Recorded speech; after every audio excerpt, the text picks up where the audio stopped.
જય શ્રી કૃષ્ણ.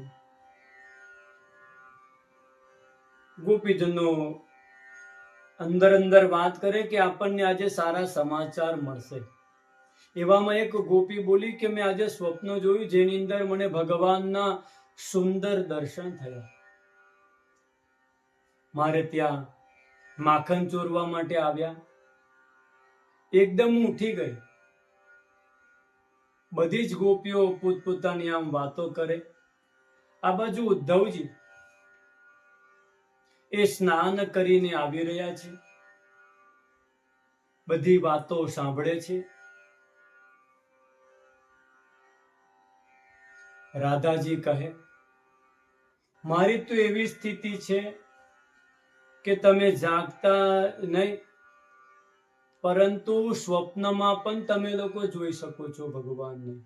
શું કહે છે કે તમે જાગતા તો નહીં, સ્વપ્નમાં પણ ભગવાનના દર્શન કરો છો. પરંતુ જ્યારથી કૃષ્ણ મથુરા ગયા છે ને ત્યારથી મને તો ઊંઘ જ નથી આવતી. મારે તો ઊંઘ જ ચાલી ગઈ છે. તમે તો નિદ્રામાં પણ ભગવાનના સ્વપ્નમાં દર્શન કરો છો. મને તો સ્વપ્ન જ ક્યાંથી આવે કે ભગવાનના દર્શન થાય. અને આમ અચાનક જ ગોપીજનોની દ્રષ્ટિ ઉદ્ધવ પર પડી.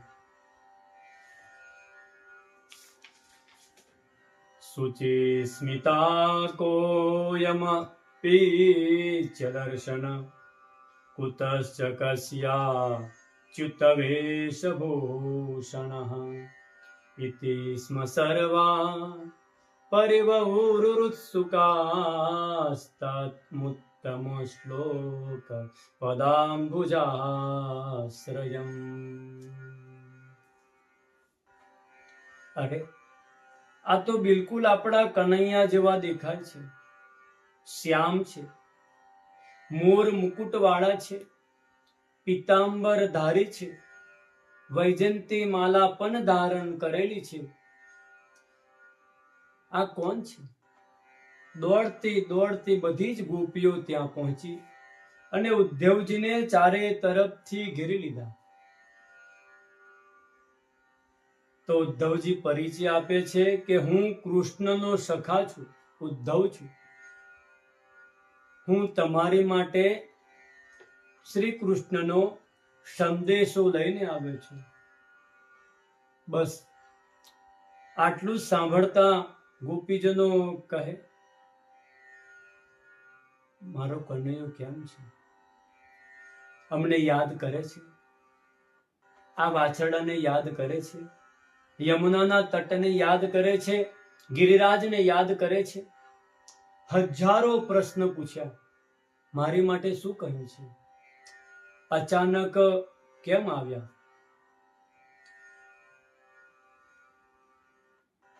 આવું બધું સાંભળ્યું. આ બધી જ વસ્તુ એમને ઉદ્ધવના માધ્યમથી ભગવાનને સંભળાવી. પ્રેમની ભાષા વિચિત્ર હોય છે. અહિરિવ ગતિ પ્રેમણા સ્વભાવ કુટિલા ભવ. પ્રેમની ગતિ કેવી છે? સર્પ જેવી છે. સર્પ જ્યારે ચાલે ને ત્યારે આમ વાંકું ચૂકું ચાલે, ખબર ના પડે કે કઈ દિશામાં જશે. એટલી વાંકી ચૂકીની ચાલ હોય છે. પ્રેમી પણ જ્યારે બોલે છે ને ત્યારે ખબર નથી પડતી કે આ નિંદા કરે છે કે ભગવાનની કે એમની સ્તુતિ કરે છે. એ ક્યારેક કપટી કહે છે, પરંતુ આ જે નિંદાના શબ્દો છે એ ખરેખર શું છે? હૃદયનો પ્રેમ છે.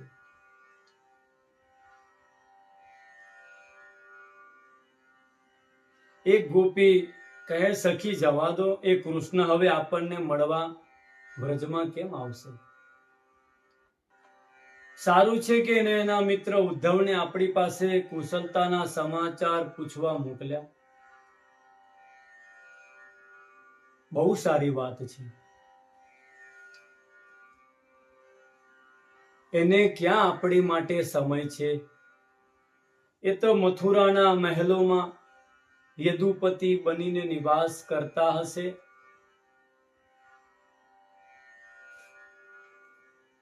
અને એને તો વ્રજને એવી રીતે છોડ્યું છે જાણે કે જંગલમાં આગ લાગે ને તો બધા પશુઓ ભાગી જાય છે, એ વનને બળવા માટે છોડીને. જેવી રીતે ફળ વગરના જે વૃક્ષો છે એ વૃક્ષોનો પક્ષીઓ ત્યાગ કરીને બીજે ક્યાંક ચાલી જાય.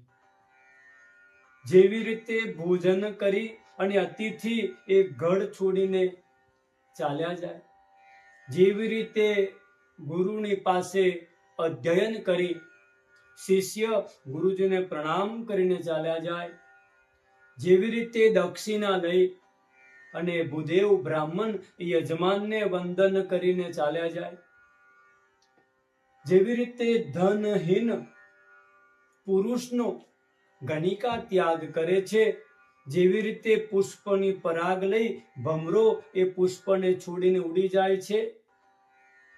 આવા સેંકડો દ્રષ્ટાંત ઉદાહરણ આપ્યા છે ગોપીજનો. હવે આ કૃષ્ણ માટે વ્રજમાં છે જ શું? ખગાવીત ફલમ વૃક્ષમ ભુક્ત્વા ચાતિથયો ગૃહમ દગ્ધમ મૃગસ્યાત્તધારણ્યમ જારો ભુક્ત્વા રતામ સ્ત્રિયમ ઇતિ ગોપ્યો હિ ગોવિંદે ગતવા કાયમાનસાઃ કૃષ્ણદૂતે વ્રજમ યાતે ઉદ્ધવે ત્યક્તલૌકિકાઃ ગાયન્ત્યઃ પ્રિયકર્માણિ રુદન્ત્યશ્ચ ગતપ્રિયઃ તસ્ય સંસ્મૃત્ય યાનિ કૈશોરબાલ્યયોઃ. આ રીતે ગોપીઓ ઉદ્ધવજીને સમજાવે છે. અને એટલામાં એક ભ્રમર એટલે કે ભમરો એ ગુંજારો કરતો કરતો રાધાના ચરણ તરફ વળ્યો. તો વ્રજ ગોપીઓને લાગ્યું કે આ પણ કોઈક દૂત લાગે છે. તો ગોપીઓએ આ ભમરાના માધ્યમથી સંભળાવવાનું શરૂ કર્યું અને એક ગીત ગાયું. એને ભ્રમર ગીત કહે છે.